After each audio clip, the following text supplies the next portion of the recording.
स्वागत है आपका आज हिंदी व्याकरण की इस कक्षा में। आज हम लोग बात करेंगे प्रविशेषण की।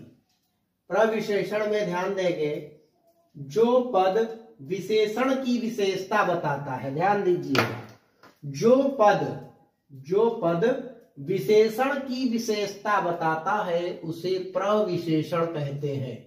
विशेषण की विशेषता बताने वाले शब्दों को प्रविशेषण कहते हैं। जैसे गहरा लाल कोट लाओ, एक उदाहरण है, गहरा लाल कोट लाओ। अब देखिए इसका स्पष्टीकरण। इस वाक्य में कोट है संज्ञा, कोट संज्ञा की विशेषता बता रहा है। विशेषता क्या है? लाल है।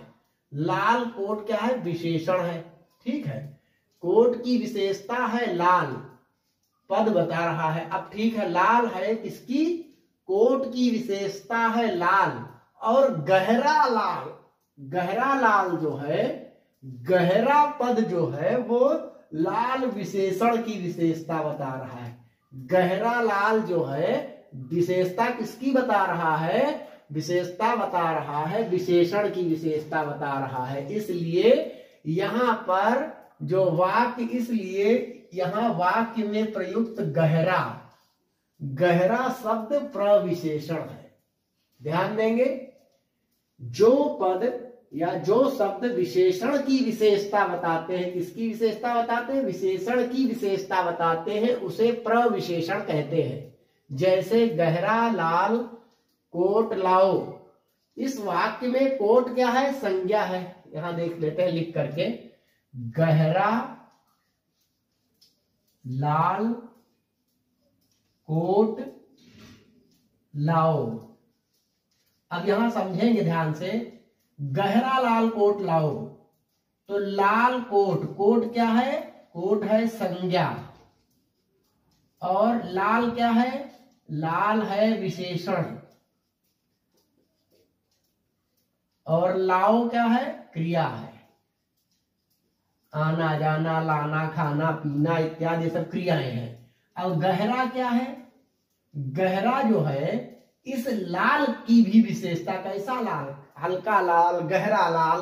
तो ये विशेषण की विशेषता बता रहा है। ये विशेषण जो है इसकी, लाल की क्या बता रहा है? गहरा किससे संबंधित है? गहरा जो है, गहरा विशेषण की विशेषता बता रहा है। इसलिए गहरा क्या है?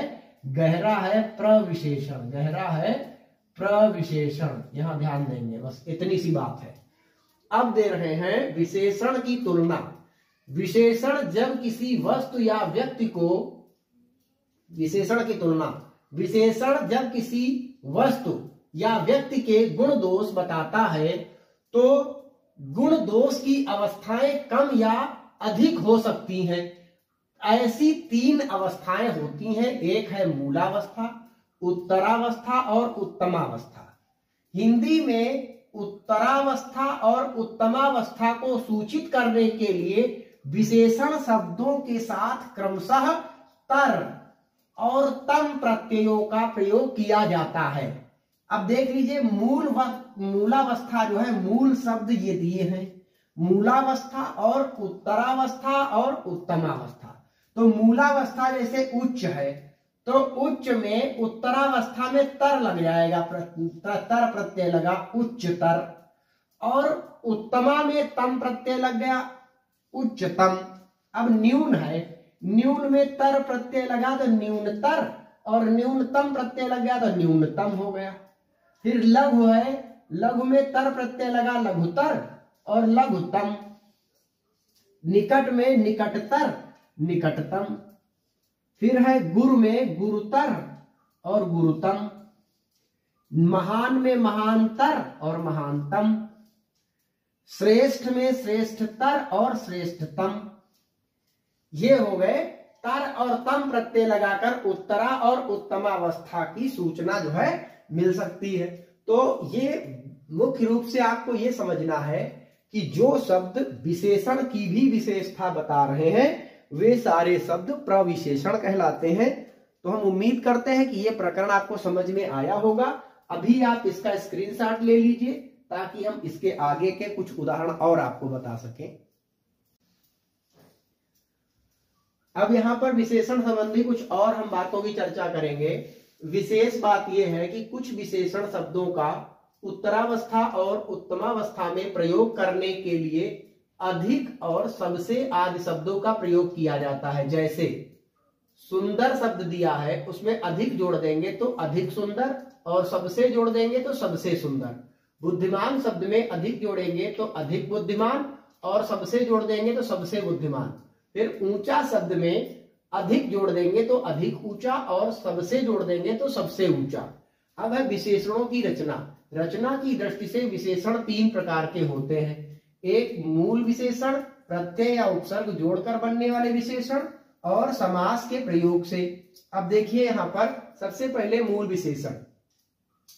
मूल विशेषण में है, इसमें वे सभी शब्द आ जाते हैं जो अपनी उत्पत्ति से ही विशेषण हैं, जैसे ऊंचा, नीचा, छोटा, मोटा आदि। अब उपसर्ग या प्रत्यय या उपसर्ग जोड़कर बनने वाले विशेषण। तो सबसे पहले प्रत्यय जोड़ने पर जो शब्द बनते हैं, तो प्रत्यय परश्च, प्रत्यय हमेशा किसी शब्द के बाद में जुड़ते हैं। तो देखिए यहाँ पर ई प्रत्यय और इक प्रत्यय जोड़ा गया, तो इमारत में ई प्रत्यय जोड़ा गया तो बना इमारती, और व्यवहार में इक प्रत्यय जोड़ा गया तो बना व्यवहारिक। अब उपसर्ग जोड़ने पर, उपसर्ग हमेशा किसी शब्द के पहले आते हैं। तो जैसे यहाँ पर टल शब्द है, टल में आ उपसर्ग जोड़ दिया गया तो बन गया अटल। फिर इसमें आकार शब्द में निर उपसर्ग जोड़ दिया गया तो बन गया निराकार। फिर खाद्य शब्द में अ प्रत्यय जोड़ दिया गया तो बन गया अखाद्य। अब यहाँ पर समास के प्रयोग से विशेषण जो बन रहे हैं, तो समास के प्रयोग से देखिए 2 या 2 से अधिक शब्दों को मिलाकर भी विशेषण बनाए जाते हैं, जैसे उल्टा सीधा, टेढ़ा मेढ़ा, चलता फिरता आदि। अब उसके बाद में देखिए विशेषण शब्दों के कुछ उदाहरण यहाँ पर दिया। जैसे विशेषण दिया, एक शब्द यहाँ पर दिया हुआ, विशेषण रचना के कुछ उदाहरण यहाँ पर है। जैसे उदासी में एक शब्द है उदासी, तो उदासी में विशेषण है उदास। फिर मिठास शब्द है, मिठास में विशेषण है मीठा। फिर चाचा शब्द है, चाचा में विशेषण है चचेरा। फिर है मामा शब्द है, मामा में विशेषण है ममेरा। लूट शब्द में विशेषण है लुटेरा। अभिमान शब्द में अभिमानी, और अज्ञान में अज्ञानी आदि जो है विशेषण रचना के आधार पर बन सकते हैं। इस तरीके के बहुत सारे उदाहरण हैं।